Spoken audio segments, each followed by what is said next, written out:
ये बहुत आश्चर्य की बात है कि पुलिस का कोई वर्सन नहीं आया है what with regard to the circumstances, उन परिस्थितियों को लेकर अंडर विच, जिसके तहत द एक्यूज्ड पेटिशनर मतलब कि Prashant Kishor was not released on bail by the police. किन परिस्थितियों के तहत पुलिस का ऐसा कोई स्टेटमेंट नहीं आया है कि उनको बेल थाने से नहीं दिया गया, जबकि सारे के सारे सेक्शंस अवेलेबल थे। तो किस बेसिस पर प्रवक्ता महोदय कहते हैं कि उन्होंने थाने से बेल लेने से इनकार किया? और इस बात की एंट्री अगर ऐसी बात रही होती तो इस ऑर्डर में रहता।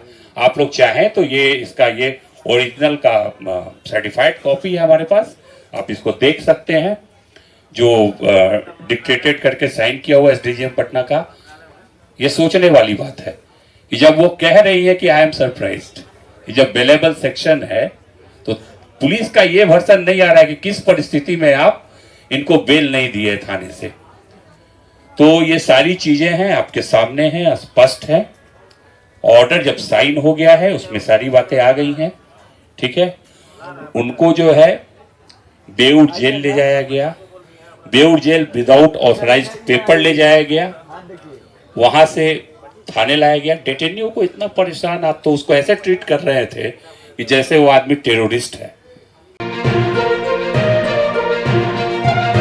इस शो के प्रायोजक है मां भवानी डेकोर प्राइवेट लिमिटेड, मतलब a complete floor solution, new 0 mile Dadar road Muzaffarpur. ये उस दिन जब घटना हुई वहाँ पे गांधी मैदान से लेके जाया गया है, तो मैं वहाँ पे स्थल पे नहीं था। मुझे पता चला तो मैंने तब ये भी नहीं पता चल रहा था कि लेके कहाँ जा रहे थे। मैक्सिमम मैंने जिसको फोन लगा सब बोले पता नहीं भैया कहाँ लेके गए, एम्बुलेंस में लेके गए, कहाँ लेके गए, हम लोग यहाँ देख रहे हैं वहाँ देख रहे हैं, किसी को नहीं पता था। तो किन्हीं कारणों से कैसे भी करके मैंने अपने तरीके से उसको पता लगाया कि वो एम्स की तरफ जा रहे हैं। मैं वहां से तुरंत निकला, इनके एम्स पहुंचने के 15-20 मिनट में पीछे मैं भी वहां पहुंचा। जब पहुंचा तो पहले रोका गया, भाई कहाँ जा रहे हैं, क्यों जा रहे हैं? तो मैंने कहा भाई हॉस्पिटल जाने भी नहीं देंगे, क्या हो गया? तो नहीं सर हम तो आपको जानते हैं, अब तो इसलिए रोक रहे हैं क्योंकि पहचान गए हमको। तो मैंने कहा बिल्कुल हम मिल सकते हैं। आपने क्या किया? आपने किसी को खबर नहीं है कि आदमी गया कहाँ? आप हवा में उड़ा लेंगे, किडनैप कर लिया, किया क्या आखिर उसका? मुझे पता होना चाहिए।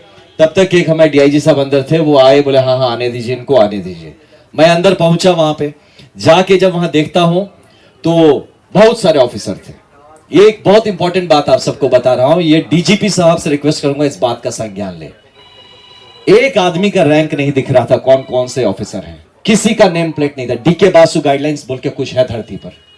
ये डीके बासु, मैं खुद ऑफिसर रहा हूं, मैं जानता हूं कि आप अरेस्ट, डिटेंशन, ये सब जो प्रोसीजर्स का तरीका होता है। इतनी अनप्रोफेशनल पुलिस मैं मतलब धरती पे नहीं सोच सकता कि भारत में आज भी ये सही में ये बिहार का वो जो गाना था, ये बिहार में ठोक दे कट्टा कपार में, यही पुलिस कर रही है। इतनी अनप्रोफेशनल। मैं रैंक क्या है, नाम क्या है, कौन है, किसी को नहीं पता। ये तो बैंड ऑफ कौन है, हमको क्या पता? कोई बहरूपिया हो, कोई गुंडे हो, ये सच में पुलिस थी या नहीं? एक बंदे का नहीं दिख रहा था। आधे से ज्यादा ने कैप नहीं पहना था। बिहार पुलिस भी है कि नहीं पता नहीं, आप है कौन? तो वहां मैं सबसे पूछ रहा, भैया आप कौन है, क्या है? हाँ बताया जाएगा। वहां पे आते हैं, रूम में मैं बैठा था, आके कहते हैं आपको मेडिकल टेस्ट करना होगा। प्रशांत जी पूछ रहे हैं किस केस में लाए हैं मेरे को, बताया जाएगा।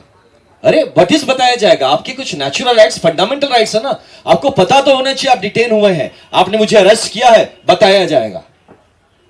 तो बोले जब आपको ही नहीं पता आपने मेरे साथ किया क्या, आप कैसे भाई, आप पता नहीं, आप मुझे इंजेक्शन के नाम पे जहर दे देंगे तो कौन जानता है? इतनी दुश्मनी जब दिखा रहे, आप जहर भोग देंगे मेरे अंदर और फिर कहेंगे किसी कारण से मर गया ये आदमी। तो ये रिस्क होता है ना। तो वो आदमी कैसे बोल दे कि हाँ आप मेरे शरीर के संग आप चेकिंग करिए, कुछ भी करिए, आप प्रिक करिए, कौन जानता है उस नीडल में क्या लगा के प्रिक करेंगे? तो ये सब का गारंटी आप कैसे आप उस आदमी पे भरोसा कर सकते हैं जो कि अपना आइडेंटिटी डिस्क्लोज करने को तैयार नहीं कि वो है कौन जिसने डिटेन किया है? हमें क्या पता बिहार पुलिस ही है कोई और है?